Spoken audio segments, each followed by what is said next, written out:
Hello, नमस्कार. मी गौरीज मेजवानीमध्ये तुमच्या सर्वांचं मनापासून स्वागत करते. गाजरचा हलवा आपण नेहमीच बनवतो, पण आज आपण आपल्या किचनमध्ये बीटचा हलवा बनवणार आहोत. बीटचा हलवा जेवढा खाण्यासाठी टेस्टी आहे, तेवढाच तो आरोग्यासाठीही फायदेशीर आहे. बीट खाण्याचे अनेक आरोग्यातही फायदे आहेत. बीटमध्ये पोषक तत्वे आणि मिनरल्स भरपूर प्रमाणात असतात.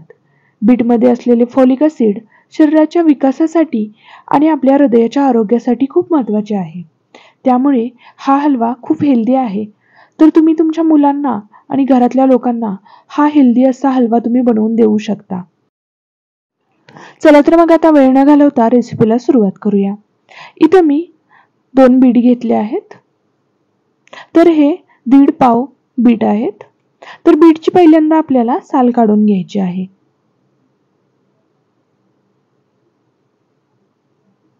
तर अशा पद्धतीने बीटची साल आपण काढून घेणार आहोत. आता अशाच पद्धतीने दोन्ही बीटची आपल्याला साल काढून घ्यायची आहे. आता हे बीट आपल्याला खिसून घ्यायचे आहेत. तुम्हाला जर खिसून घ्यायचे नसेल तर तुम्ही ह्याचे बारीक पीस करून ते मिक्सरला वाटूनही घेऊ शकता. पण इथं मी अशा पद्धतीने खिसून घेणार आहे. कारण खिसून घेतलेला हलवा एकदम दाणेदार होतो आणि जर मिक्सरला वाटून घेतला तर तो हलवा थोडासा चिकट होतो. त्यामुळे अशा पद्धतीने खिसून घेतलेला हलवा करा, खायला खूप टेस्टी लागेल. तर अशा पद्धतीने मी हे बीट खिसून घेते. अगदी 5 ते 6 मिनिटांमध्ये हे बीट खिसून होतात. तर अशाच पद्धतीने सगळं बीट मी खिसून घेत आहे. आता बीट मी खिसून घेतला आहे. आता आपण हलवा बनवायला घेऊया. कढई गरम होण्यासाठी ठेवली आहे. कढई गरम झाली की त्याच्यामध्ये 2 चमचे आपल्याला तूप घ्यायचं आहे. तूप चांगलं गरम होऊ द्यायचं आणि मगच त्याच्यामध्ये जे आपण खिसून घेतलेलं बीट आहे ते टाकायचं आहे. आता तूप गरम झालं आहे. ह्याच्यामध्ये जे आपण खिसून घेतलेलं बीट आहे ते मी टाकत आहे. बीट टाकल्यानंतर हे चांगलं आपल्याला परतवून घ्यायचं आहे. 2 ते 3 मिनिट हे बीट आपल्याला तुपामध्ये चांगलं परतवून घ्यायचं. कारण बीट जर आपण तुपामध्ये व्यवस्थित परतवलं गेलं की त्याचा थोडा उग्र असा वास असतो, तो येत नाही. हे बीट आपल्याला 1 ते 2 मिनिट तुपामध्ये व्यवस्थित परतवून घ्यायचं आहे. आणि मगच ह्याच्यामध्ये मी 1 ते 2 दिवसाची दुधावरची साय काढून ठेवली होती ती ह्याच्यामध्ये टाकणार आहे. इथं आपण खव्याचा वापर करणार नाहीये, तर दुधावरची सायच टाकणार आहे. तर इथं मी 1 वाटीभर दुधावरची साय टाकत आहे. दुधावरची साय टाकल्यानंतर हे पुन्हा व्यवस्थित परतवून घ्यायचं आहे, जेणेकरून आपण जी दुधावरची साय टाकली आहे ती पूर्णपणे बीटमध्ये मॅश होईल. अशा पद्धतीने आपल्याला हे व्यवस्थित मॅश करून घ्यायचं आहे. हे व्यवस्थित मॅश झालं की आपण ह्याच्यामध्ये 1 वाटीभर दूध टाकणार आहोत. ज्या वाटीनं आपण दुधावरची साय घेतली त्याच वाटीनं आपल्याला वाटीभर दूध टाकायचं आहे. आता दूध टाकलं आहे. आता हे दूध आपल्याला पूर्णपणे आटवून घ्यायचं आहे.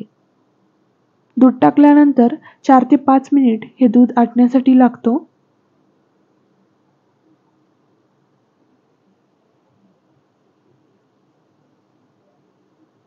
इथं मी फुल गॅसवरती हे दूध आटवून घेत आहे. आता तुम्ही बघू शकताय दूध पूर्णपणे आटलं गेलं आहे. आता ह्याच्यामध्ये साखर टाकायची आहे.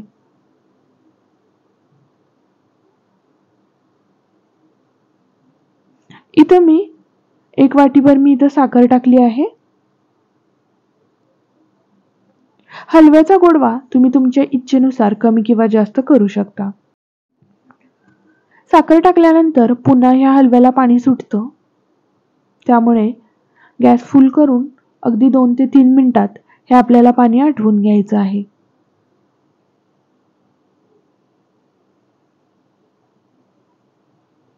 तर आता साखरेचं जे पाणी सुटलं होतं ते पूर्णपणे आटलं गेलं आहे. तुम्ही बघू शकताय आणि त्याचबरोबर हलव्याचा कलरही चेंज झाला आहे. डार्क कलर आलेला आहे इथं. आता ह्याच्यामध्ये 1 चमचा वेलची पावडर टाकायची आहे आणि त्याचबरोबर ड्रायफ्रुट्सही टाकायचे आहे. इथं मी काजू, बदाम आणि मनुके टाकले आहेत. आता ड्रायफ्रुट्स टाकल्यानंतर हे पुन्हा व्यवस्थित परतवून घ्यायचं आहे. अगदी मिनिटभर परतवायचा आहे आणि गॅस बंद करायचा आहे, कारण हलवा व्यवस्थित शिजला गेला आहे.